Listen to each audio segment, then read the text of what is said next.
Good morning, Wabash. Speaking today at Pioneer Chapel will be Tony Unfried with his talk titled, Alumnihood.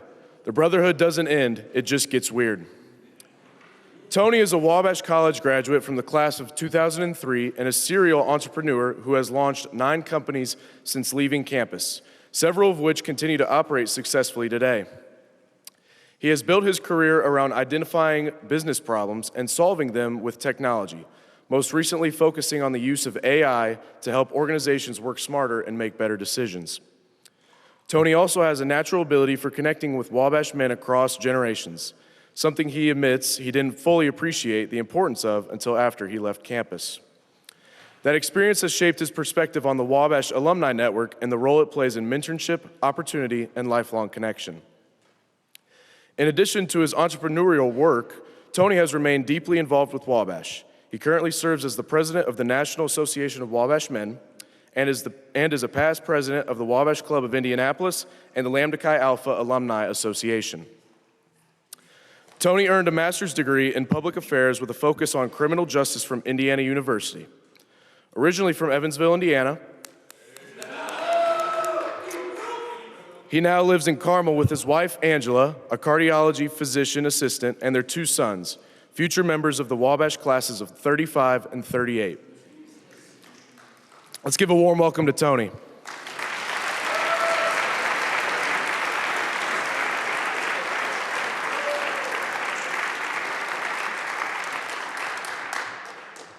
Well, first off, thank you guys for coming. I'm glad I'm not speaking to an empty room, so I don't know who made you guys come, but I appreciate it. Maybe it was just the 4 guys from Evansville in the room.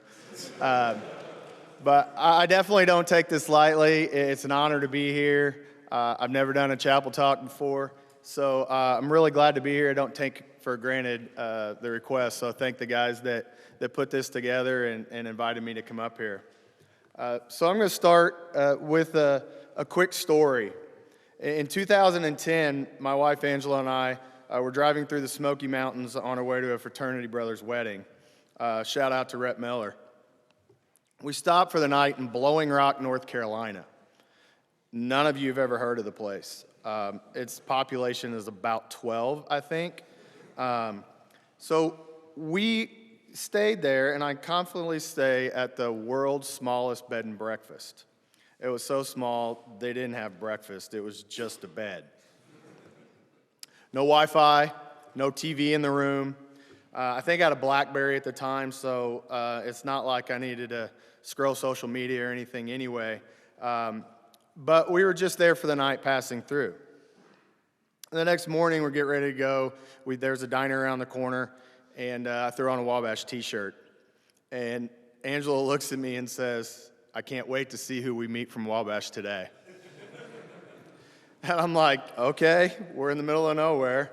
I think we're probably safe to have a quiet breakfast. But I'm also kind of thinking, and I'm looking back, it's like, she might be right. So here's the thing. The outsiders notice these kind of things before we do, and that's the part that kind of makes it weird. To her, it was a little weird that she kind of expected that, but she'd been around for a while, so she understood it. But to me, it was, just a random Friday. So we walk into this diner. Guess what? There's a Wabash guy standing there, class of 1969. Him and his wife were traveling the country in an RV, and he said, hey, my wife and I are going to sit down to breakfast. You have to join us. Total strangers, but an instant connection. And I remember walking out of there thinking that was kind of weird, but looking back, I realized that weirdness is actually a built-in advantage, and that's what Wabash is. The network is real, it's active, and it works in ways that don't make sense to anyone else. Now, I've told some of you this before if you know me, and any freshmen in here? Great. So at my ringing in ceremony, where nobody had a choice but to listen to me talk up here, I told you guys that this network is your superpower. Did anybody listen yet? You don't have to answer that because you probably don't know how yet. But now I want to talk to the juniors. Any juniors in here? All right, great. So this is what I want you guys to also do. If you might pick something out of what I'm going to talk about today, look around the room. I know that all the juniors aren't in here. The juniors are really the core group I want to talk to, so look around the room. And any juniors that aren't in here, maybe you can take something back and give them a little nugget. Because let's be honest, you guys are kind of the good ones here. That's why you're here. You know, the knuckleheads that are back in their room asleep or playing video games already, those are the guys I need you to impart some of this wisdom on. As your juniors, this is when it starts to get real. You're starting to think about your future, I hope, beyond comps, beyond graduation. It's more than just how am I going to pass comps, right? If you're a senior in here right now and you haven't figured out how to step into Alumnihood, it's not too late, but you better find me or someone else after this talk. So I was asked to focus on the juniors here, but the reality is this is obviously for all of you. The point of this isn't just to tell the stories. It's to give you something to walk out of here with, a little guidance, a little direction, maybe a North Star to follow. Something that helps you leave this place with a stronger foundation for the rest of your life. But I'll be honest, I keep hearing the same thing over and over. A lot of recent grads, let's call it the last 5 years, just aren't that engaged. And look, I get it, you know, COVID, disruption, all of that, but at some point we've got to stop explaining it and start fixing it. So if you're sitting here or watching this later and you graduated in the last 5 years, I want to hear from you. If you graduated 20 years ago and you're not really engaged, but you're still seeing this, I want to hear from you. If you're a senior sitting here right now and you just realized you might have spent 4 years putting off preparing for what comes next, we definitely want to hear from you. Because this only works, all of us decide to be part of it. Here's the truth. Alumnihood does not start after graduation. It's right now. Most of you are treating something that happens later, and it doesn't. I didn't fully understand that when I was here. When I was sitting with where you were, I was involved, but only within my small circle, my fraternity, my people. When I left Wabash, honestly, it took me about 5 to 8 years before I really felt like I was part of this alumni group, and that was too long. That was a long time to miss out on something powerful.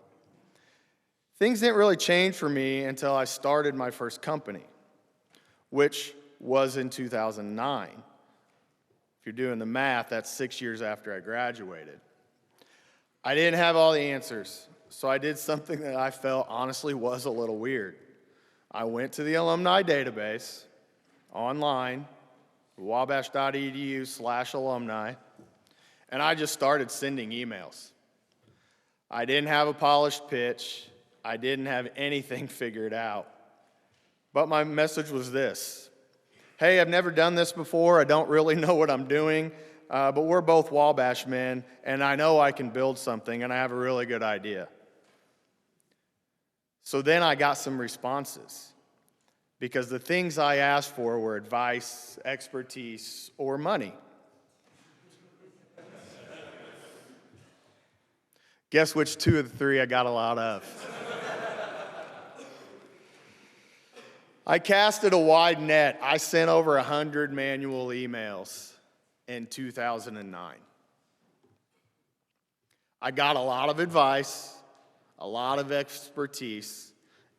I mean, I had CTOs from a lot of major organizations. I had guys from IBM, Eli Lilly, and some other major corporations replying back to me saying, I love what you're doing.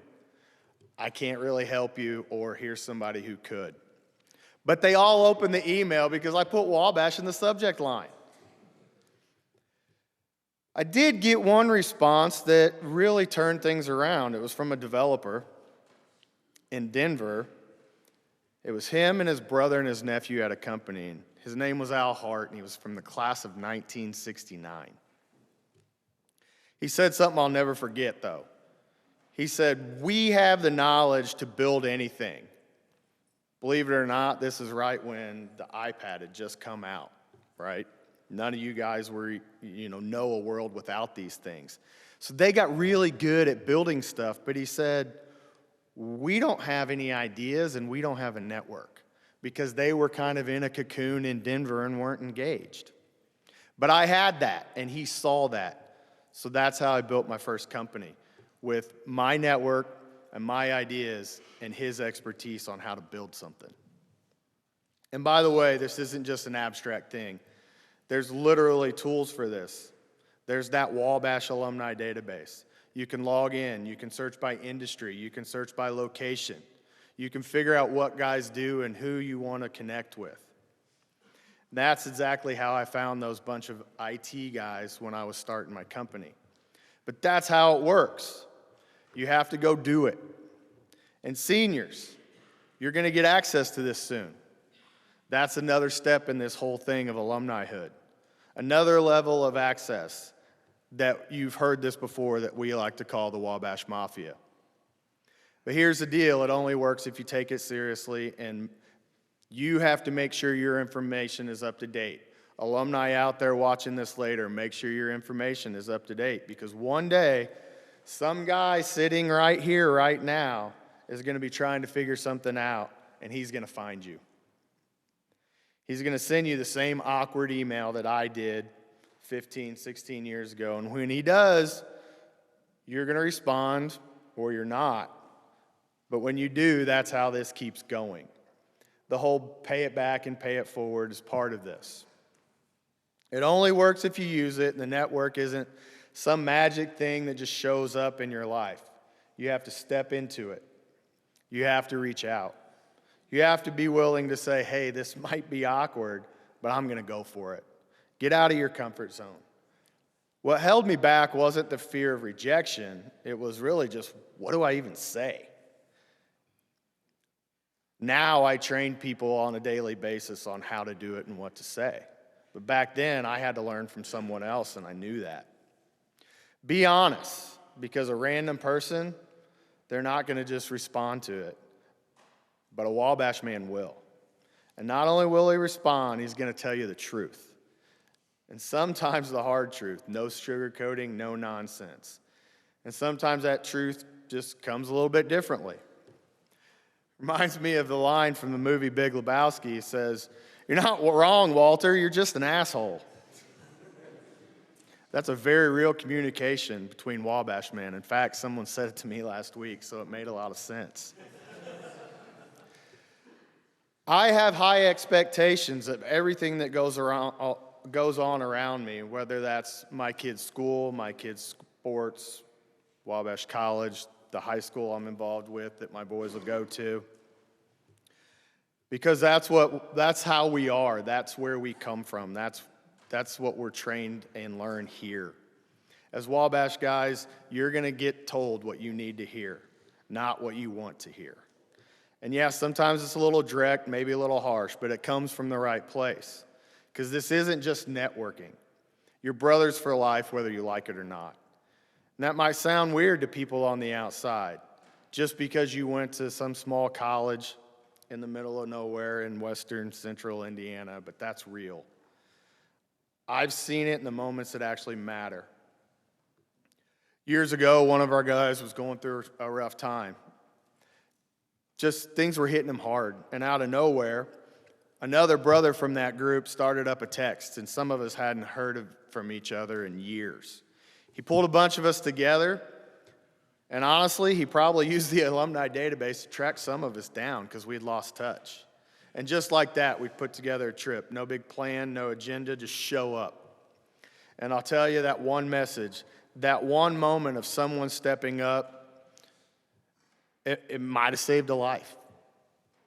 But at the very least, it reminded us all of something we forget sometimes. You're not doing this alone. As you get older, life gets real. And when it does, you're going to need your people.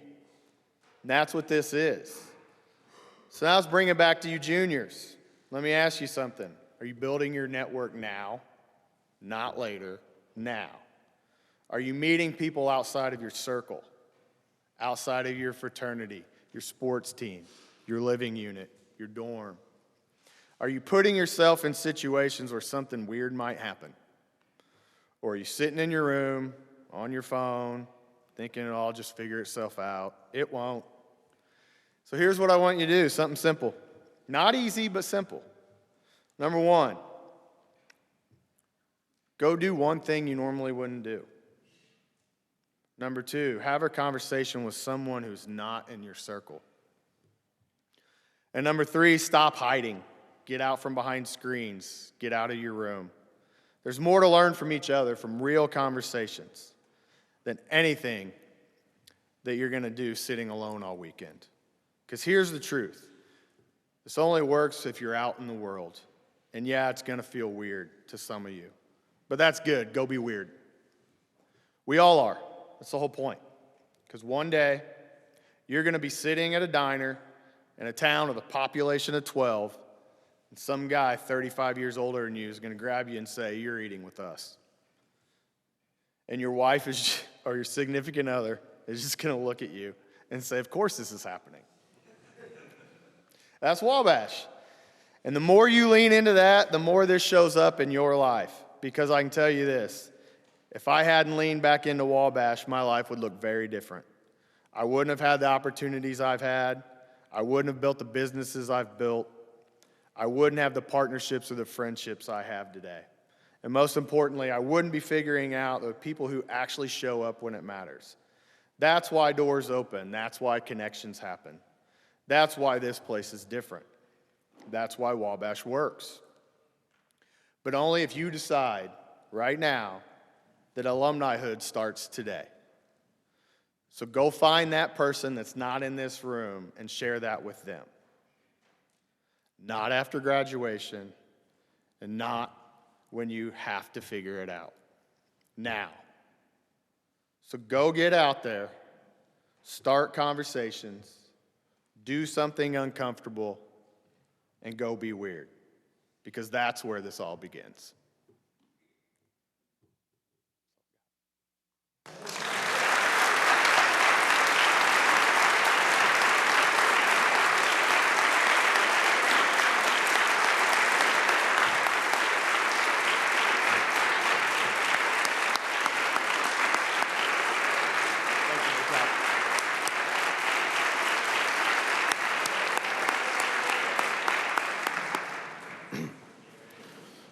A few final announcements. On Saturday, lacrosse has a game at John Carroll.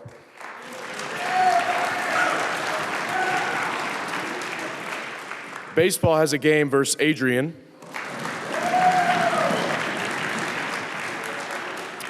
And track and field has a meet at Rose Holman.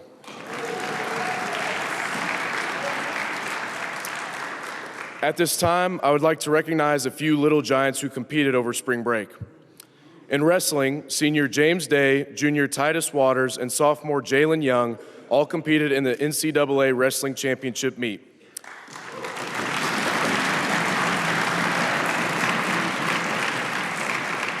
James finished as the national runner-up at 133 pounds and secured his third career All-America honor.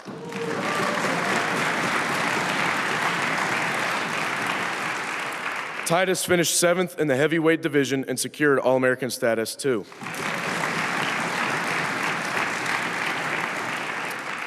In track and field, seniors Quinn Scholar and Sly Williams, along with freshman Brock DeBello, competed in the NCAA Indoor Track and Field Championship meet. Brock placed 6th overall in the 400-meter dash and secured first-team All-American status.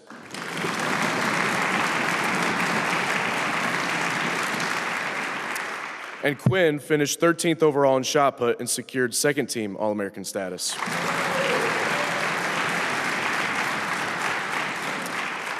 And currently, sophomore Ryan West is competing in the NCAA Swimming and Diving Championship meet.